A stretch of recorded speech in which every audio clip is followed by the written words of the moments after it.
De entre todas las leyendas que se cuentan en la Ciudad de México, la del manicomio de la Castañeda sobresale por el grado de crueldad que alcanzó y el horror que se vivió ahí por más de medio siglo. Lo que pretendió ser un hospital modelo acabó convirtiéndose en una auténtica vergüenza nacional.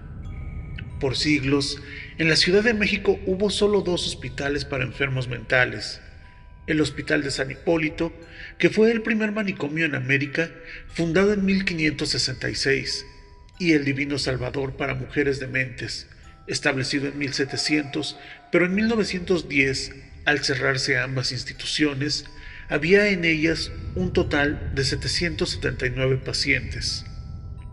Desde el inicio, el proyecto del manicomio general tuvo el apoyo total del gobierno de Porfirio Díaz. Incorporaba todos los adelantos arquitectónicos y la mejor tecnología médica de la época. La construcción comenzó en 1908 y concluyó 2 años más tarde, en terrenos que pertenecieron a la Hacienda de la Castañeda, propiedad de don Ignacio Torres Adalid, conocido como el Rey del Pulque, y cuñado del famoso arquitecto Antonio Rivas Mercado.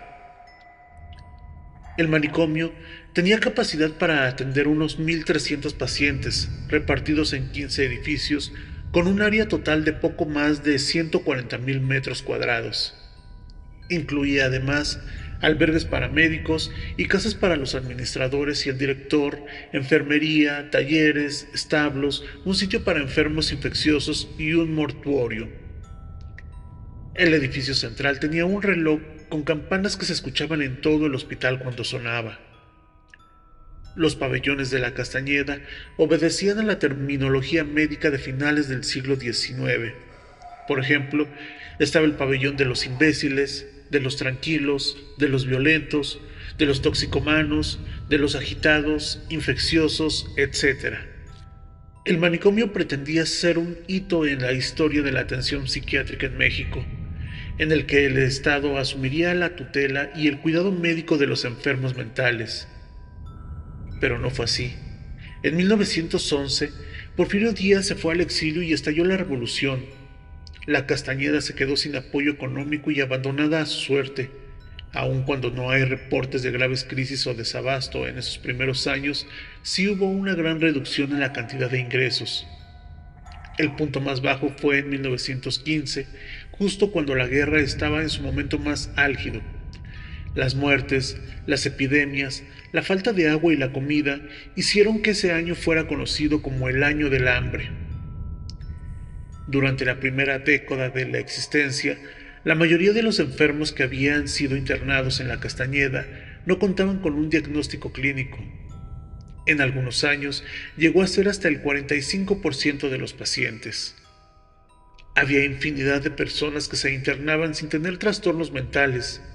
En muchas ocasiones eran remitidas por la policía por considerarlas violentas o peligrosas. El hecho de que la mayoría de los ingresos a la Castañeda fueran por órdenes de las autoridades respaldaba la idea de que en el afán por lograr la modernidad, nuestro país estaba dispuesto a limpiar sus calles de pobreza y de la basura social. La policía y las comisarías se convirtieron en filtros o embudos que seleccionaban lo indeseable, lo que llevó a la persecución de personas sin hogar, indigentes, mendigos y prostitutas que eran detenidos para ser enviados al manicomio general. Ya para 1920, algunos periódicos publicaban notas sobre las terribles condiciones que vivían en la Castañeda. Se hablaba entonces de que los tratos inhumanos y se contaban historias de horribles experimentos con los pacientes, para encontrar una cura a lo que llamaban enfermedades mentales. También aparecieron informes sobre el mal estado de las instalaciones, ausencia de colchones y sábanas, ventanas con vidrios rotos, plagas de ratas y una farmacia raquítica. En esos años, las instalaciones se deterioraron más y no hubo recursos suficientes. Después de 1920, hubo un marcado problema de sobrepoblación. El hospital, que estaba diseñado originalmente para 1,300 pacientes, llegó a albergar hasta 3,500 a finales de la década de 1930. El manicomio general, más que estar designado a la rehabilitación de los enfermos mentales, se convirtió en un espacio para la investigación y la experimentación neurológica. En la Castañeda se usaba el cloral, el opio y los bromuros, sustancias que afectan la corteza cerebral. En 1930 se inició la práctica del shock insulínico y el de metrazol. Después, el electroshock clásico y la lobotomía. Se dice que en la Castañeda la práctica médica psiquiátrica estaba apartada de lo convencional y que difícilmente se traduciría en mejorar a los enfermos. El manicomio se convirtió entonces en un asilo donde los internos morían por las condiciones insalubres en las que vivían o por la falta de atención.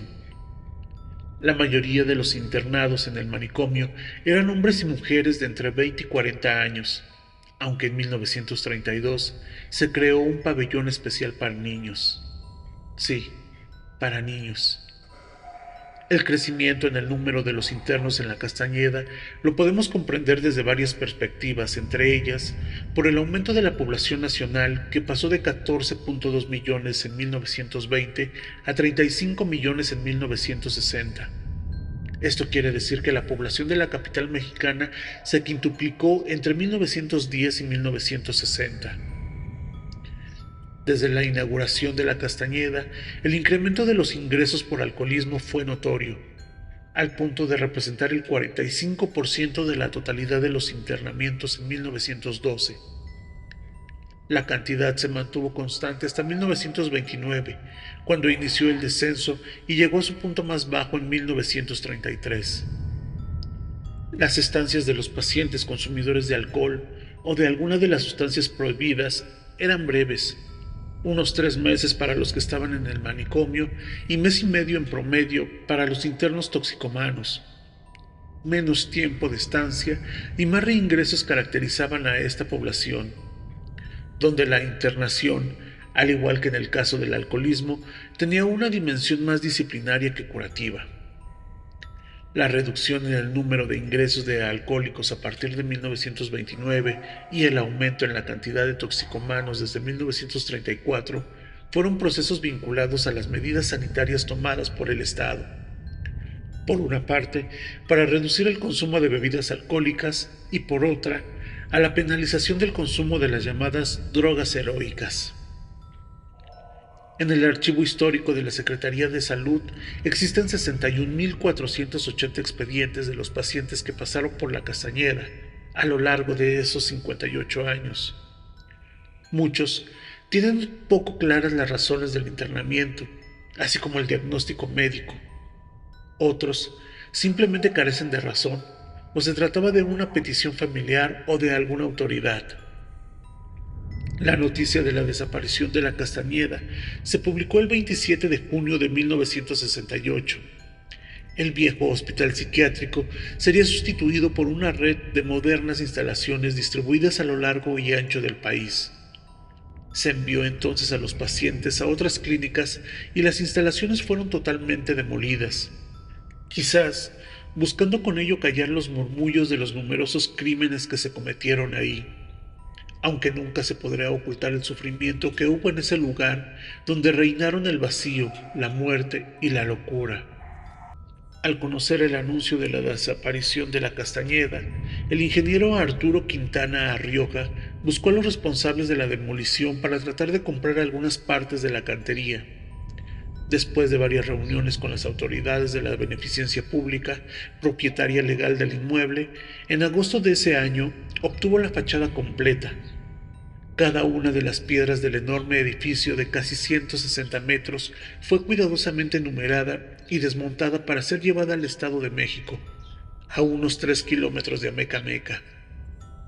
El ingeniero Arturo Quintana fue un prominente empresario dueño de la compañía AQ Industrial, especializada en la carpintería. Esta empresa fue la encargada de realizar en 1964 la estructura de la montaña rusa de Chapultepec y los interiores de la nueva Basílica de Guadalupe.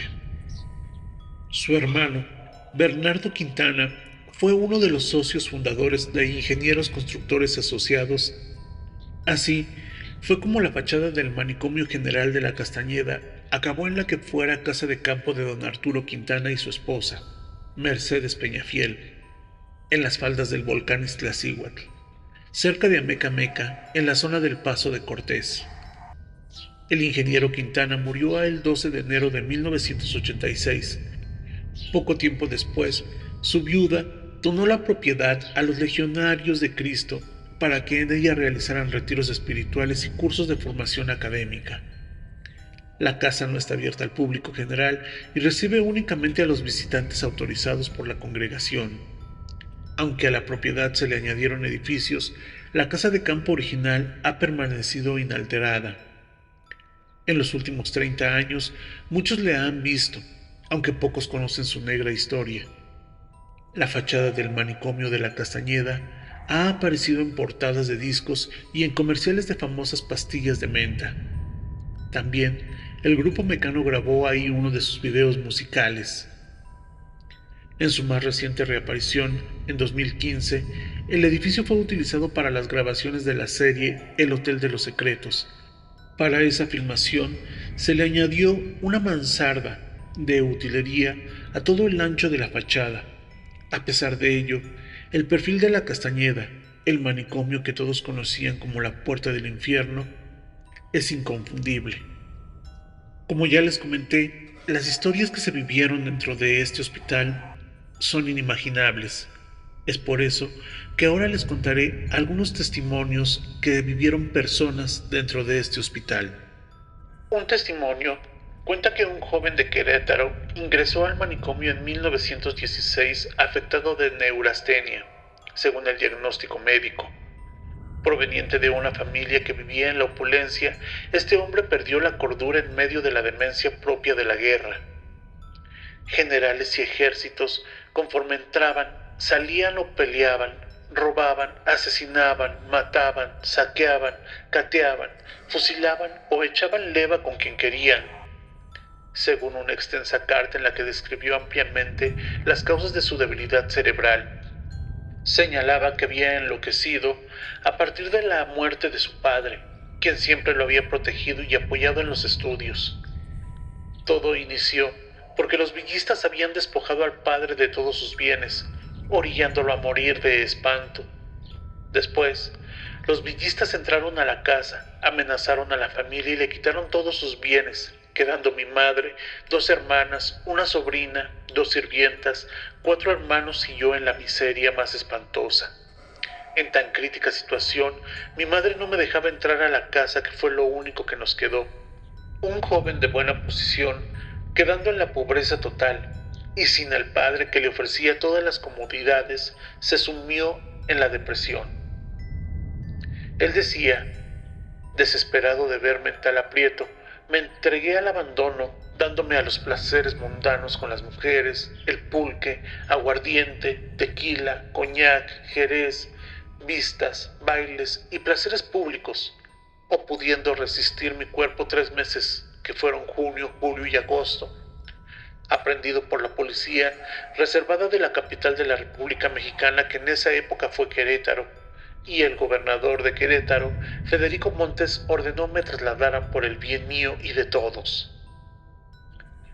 Su comportamiento maníaco depresivo lo llevó al manicomio en 3 ocasiones, solo para pasar días llorando en los rincones, acordándose del padre y maldiciendo la vida que tenía ahora en el manicomio gracias a la revolución que le había arrebatado la buena vida. Otra historia habla de Juan, que era un dentista, especialista en la elaboración de prótesis, que pertenecía a una acaudalada familia. Según los familiares que lo llevaron al manicomio, un buen día, arrastrado por el movimiento político de la época, decidió ingresar a las filas del constitucionalismo, apoyando las fuerzas de Álvaro Obregón, pese a oposición tenaz de la familia. Para tales fines, preparó un carro para que fuese gabinete dental y partió rumbo al Bajío a apoyar a las campañas de Celaya y León. En 1915 llegó a la capital mexicana como miembro de las tropas vencedoras, pero la familia notó que no era el mismo dentista refinado que había partido meses atrás, ya que presentaba un cambio radical en su manera de ser. Además, Las buenas relaciones con la familia, la dedicación al trabajo y las buenas maneras que otras lo caracterizaban habían desaparecido de su conducta. Después de su participación en la revolución, se convirtió en un melancólico que rehuía de toda comunicación y se entregó a los vicios. El alcohol era su diario estimulante acompañado de marihuana. En los periodos de tranquilidad le daban delirios de grandeza y persecución con alucinaciones visuales, por lo que se tornó impulsivo y peligroso, según la familia, ya que veía amenazas en todas partes. Llegó al manicomio en estado de completa excitación maníaca. Estuvo 6 meses en el pabellón de Tranquilos B y salió sin estar curado por solicitud de la familia. Una última historia es la de Amelia, una mujer de 42 años que escribió una muy pequeña autobiografía cuando ingresó a la Castañeda. Ella relata que en plena revolución villista en 1914, cuando las vías ferrocarrileras se veían constantemente amenazadas por partidas de revolucionarios, tuvo que viajar de Zacatecas a Estados Unidos durante 10 o 12 días en un vagón usado para el transporte de ganado.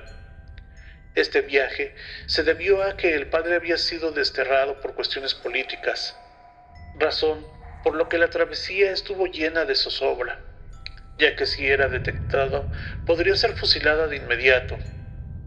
Cuando llegaron a Estados Unidos, sus nuevos pasares obedecieron a un arranque de delirio furioso que se le presentó a uno de los hermanos, quien también había sido desterrado por motivos políticos y era un habitual consumidor de drogas heroicas. Según Amalia, pese a estas contrariedades, su vida fue muy feliz mientras estuvo fuera de México, ya que siempre fue muy sensible a las miradas indiscretas que su cuerpo mal formado provocaba en las gentes de las poblaciones pequeñas. No sabemos exactamente qué tipo de deformidad parecía esta mujer, pero suponemos que también fue otro ingrediente en su sensación de marginalidad. El regreso a Zacatecas en 1917 fue tan impactante para ella que estuvo llorando un mes sin interrupción. Desde entonces se negó a salir a la calle, con excepción de 2 oportunidades en las que por la fuerza fue llevada al manicomio. Una vez encerrada, los médicos notaron que hablaba sola y a escondidas y hablaba de persecuciones y diablos. Amelia fue diagnosticada como demente precoz hebefrénica. Pasó 8 años en el manicomio antes de que se le diera de alta por solicitud del hermano. ¿Qué les pareció esta breve historia sobre el Hospital de la Castañeda? ¿Ya habían oído hablar de él? Si es así, déjenme sus comentarios y no olviden compartir mis videos si es que son de su agrado. Bueno, pues sin nada más que contarles, les deseo dulces pesadillas. Buenas noches y hasta la próxima.